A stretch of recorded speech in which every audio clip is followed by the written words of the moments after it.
শুরু আজকের থেকে।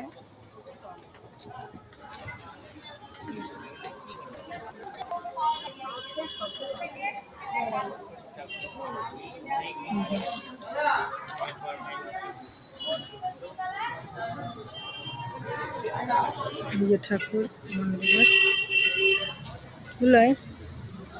আজকে দিয়ে পুজো শুরু। এই যে পুজো হচ্ছে, আর এই যে ঠাকুর। জানি না কতটা কি ঠাকুর দেখতে যেতে পারবো, ঠাকুর দেখবো জানি না। মানে সত্যি কথা মনে ইচ্ছা নেই ঠাকুর দেখার, তাও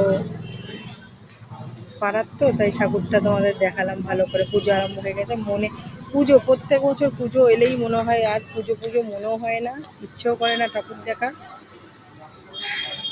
জীবনে পুজো বলতে সব শেষ হয়ে যাচ্ছে আস্তে আস্তে। তো চলো, এইটুকুনি ভিডিও দিলাম সারাদিন পরে তোমাদের।